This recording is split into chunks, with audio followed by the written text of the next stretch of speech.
This is Daniel Guajardo on another episode of Bellator Updates, and with me today is Brad Risk, who runs the Bellator MMA news page on Facebook. So we're going to start off today with the Rizin event that featured two fights that are going to play key factors into Bellator MMA. The first one is Horiguchi versus Nguyen, and that was at a catchweight at 132. What do you think about that fight? I thought it was pretty good. They went pretty fast too. I was kind of surprised. I figured they would have went probably within the first 3 rounds, if not a full decision. But it wasn't a title fight, was it though? No. So it was a catchweight. Yeah, I think it was just like I think he's trying to stay active and close to the 135-pound range. Yeah, I was thinking it was the bell. I thought that bell was on the line until I read that. Yeah, that's what I was thinking too, but I don't know what happened with that. I think there was like another opponent before Ben Yen came, and I don't know if that played a factor into it. But they were fast. They were weird. I was surprised how fast they were fighting. Yeah, it ended really quickly. I think, I guess from what I read, he announced that they were fighting Caldwell at Madison Square Garden. Yeah, I seen that too, and I'm wondering how that goes because now he's traveling over here, but I think he lives out here, so it's going to be easier for him, where Caldwell had more of an issue when he went over there and adjusting to the weight and the time difference before the fight. But who do you see winning that, and how do you see it going? The thing with Caldwell, he's such a hit or miss. I think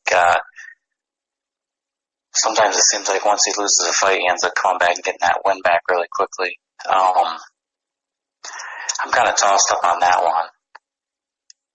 Yeah, I think Caldwell learned some things, and I think he's gonna get the win this time. But the thing I'm worried about is that it might hold up the division if he wins this fight because they got the featherweight tournament coming up. So I wonder if there's some kind of talk where if Caldwell wins, if he keep defending the belt or something to that aspect, because I don't know if you want to hold up the division with having the champion going to the featherweight tournament, and it'll be kind of smart for him to not go in there now because you got some good fights coming up, like the trilogy with Horiguchi could happen if he wins, and then you got Archuleta calling him out. And then Dantas is in there again, which could be another good rematch. So there's a few good things going on there. So if he wins that fight, I don't think he has to go to the featherweight tournament if he wants, big matchups. Yeah, I think he can stay busy either way.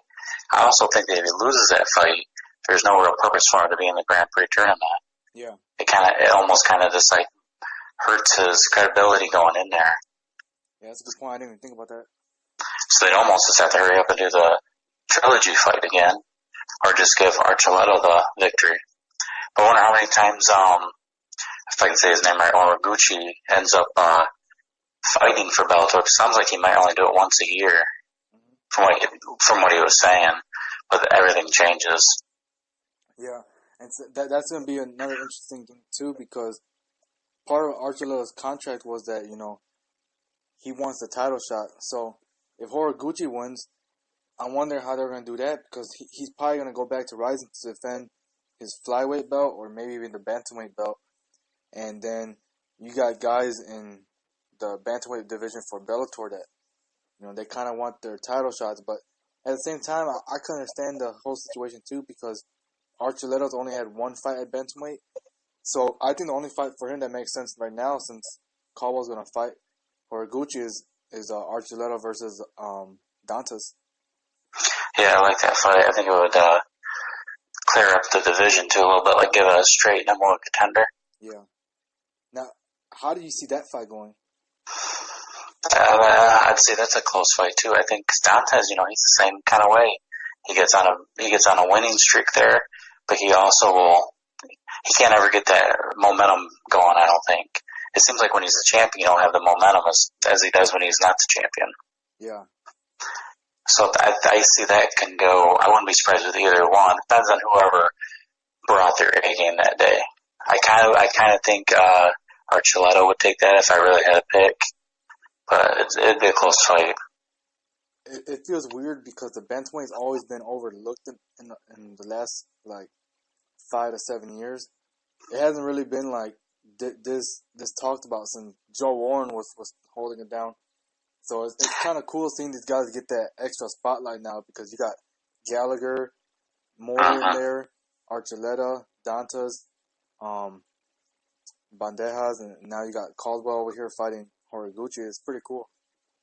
Yeah, it seemed like it took forever to get that division built up, and now it's like here, and you got a lot of good fighters in there, and it's just building. There's more guys that's coming in. It seems like we don't know him yet. Well, just like Cass Bell, I think I could see him getting in that mix here in the next, maybe next couple of fights. Keeps on winning him. I could see him doing it within his next couple of fights. I think he's more advanced than what his record shows. So it's gonna be interesting to see how Bellator pushes him from there on forward because he's doing pretty good, and I like his style, and it's like what he's talking about when I interviewed him. He was talking about, he brings a good fan base, so Bellator loves that all the time. So it'd be cool to see how they push him after that if he wins. I seen that from the last fight. He had like just a string of people out there in green shirts. I was like, wow, I didn't know he was as over until you actually see it. I wonder how many amateur fights he really had, because I've heard him talk about that before. We had a lot of amateur fights, so I wonder what his record was in amateur. Because I saw an interview with probably a year ago where he was saying that he took on guys that were way better than him, but he did it at amateur level just so he would get that experience, win or lose. So I just wonder what his record looked like in there. Because he is well advanced, he's probably more advanced in there than some of the guys that are actual pros. Mm-hmm. And what I like most about him is he has a real good IQ in the cage. Like he knows how to improvise, or if something he sees different going on, he knows how to react to it, which is pretty cool. And that shows that he's above a lot of the other guys. Yeah, I think his next, maybe after he wins this fight, maybe in the next fight, I'd like to see him take on the bigger names at 135. I think Gallagher would be a good one. I think Bunch would be a good one. There's some good ones in there. I think if he stepped up and took those guys on, then I think people would see what he can do against people that actually seem like they have established names. Like I think his record's probably better than James Gallagher, really, if you included as amateur. Yeah, a good move also would be probably to send him to the European circuit for a fight or two, and maybe take out some of the guys over there that are trying to get a big name. Those guys got a lot of proven. It's also a good way to introduce them to more of a market. Yeah, that's a good idea too. It just seems like they need him more in San Jose right now, but I could see the European circuit being a good one for him too.